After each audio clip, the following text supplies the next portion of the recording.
Ramps up their raids in Connecticut. We see protests in front of courthouses, lawmakers saying they're concerned about the suspects getting their day in court before they're deported.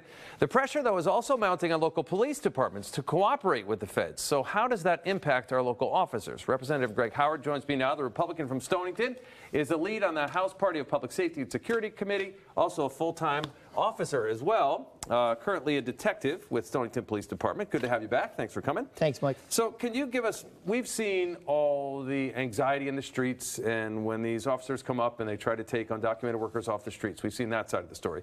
What's it like to be in a local police department? Can you give us kind of a behind-the-scenes look or some idea of what it's like when the federal government comes in and says, look, we need your assistance, we're trying to do an operation here? Does that prove to be stressful? How does it all unfold? I think it's a big picture. First of all, yes, it's stressful on police officers because they have to navigate the nuances of these laws to know what they can say to ICE agents and what they can't. But we don't do that with any other federal agency. FBI is in town, DEA is in town.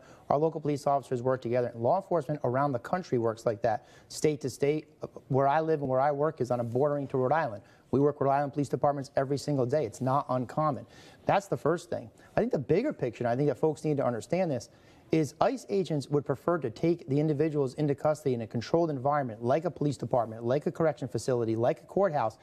But for most of these, the ICE agents are forbidden to do that because of Connecticut's Trust Act. That forces the federal agents to go into communities, and what's happening is they are, in their quest to get law violators, in other words, people are committing state crimes and that are here undocumented. Right. In their quest to do that, they're picking up a lot of individuals who are undocumented and have not committed any other crimes. And that's been created. That situation got created because of the Trust Act. And I think that the Democrats in this state have decided through the Trust Act and revamping the Trust Act, they want to poke the Trump administration, ICE, in the eye. And it's having real effects on hardworking people who are here undocumented because of a failed immigration policy. So you're saying that Connecticut's Trust Act is responsible for maybe it's a mother of two who gets swept up in a raid and she doesn't have a human trafficking charge against her. That's exactly right. And Tom Homan's been clear about this for over a year. He said specifically, before Trump was even elected and before he became the border czar, right, he said if states and cities want to act as sanctuary cities and sanctuary states, whether or not they use that term, right, and they want to prevent ICE agents from going into these state facilities to get these individuals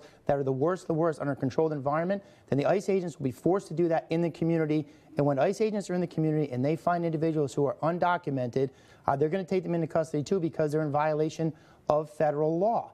And that's the part that I think gets frustrating when you have U.S. congressmen or U.S. senators standing at a podium disparaging ICE agents on the street who don't have control over the law but are simply enforcing the laws that exist, and the individuals that make the laws are doing nothing to fix a broken system, but they're putting it on the backs of the ICE agents on the street who are only doing their job. So when mistakes are made, when a mother is pulled up off the street or somebody who's just here trying to get a job, can that be rectified in the long run? And does local law enforcement have a role there and say, look, this is somebody that's been in our community for 20 years. We know they've been a baseball coach, and yes, they're here illegally, but they're not human trafficking. Like, can local people help in those situations? I don't think the local police have any role in that. I think that that's a question for our immigration policy. And let's be clear, for 2 decades, both parties in Congress have failed to address a broken immigration system. What frustrates me in this whole thing is we have a U.S. senator standing at a podium blaming on-the-road ICE agents for enforcing the laws that he controls.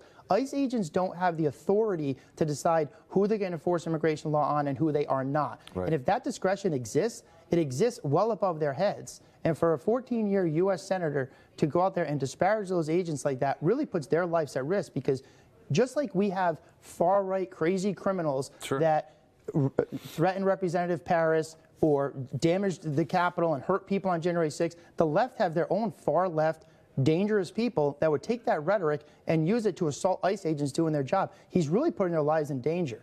And this whole Trust Act is having an adverse effect on, as you say, individuals who are in this country, maybe undocumented, maybe they overstayed their visa because our system is broken, and they're getting swept up because they are technically in violation of federal law. But we're forcing ICE agents into their communities because the Trust Act will not allow them to come into places like corrections facilities and take people into custody who have violated these laws. So moving forward, that looks like we should kind of go back and say, look, how do we fix this broken system? What do we do there? That's step one. The United States Congress has, again, Senator Blumenthal has been a senator for 14 years. Half of that time, he's been the majority party in the Senate. But it's not just on his back and the Democrats. Republicans have had equal opportunity as well. To fix the system. Exactly. Right. We've had Republican presidents. We've had Republican congressmen. They have not fixed it. That system needs to be fixed. America should be and will always be a place where individuals who are non-criminals, who don't come here to hurt people, who don't come here to steal, who come here to want a better life, to work hard and be... And right now you could wait a decade for a visa. And that is the problem. The Right. system needs to be fixed, but it should never include an opportunity for people who have violated laws to jump the line. President Obama said this himself many years ago. We need to fix our system, get everybody into the queue, and streamline it through. If you're not a convicted felon coming from another country to avoid incarceration in that country, and you're not a dangerous person, by all means, America is a place for everybody, and that's how it should be. It's unfortunate that the Connecticut laws that exist are causing what's happening today. And President Obama, during his second term, deported more people than the following administration. So he understood that the thing needed to be fixed, but it was still difficult to get it fixed. Right. We're going to leave it there, Rep. We appreciate it. Thank you so much. All right.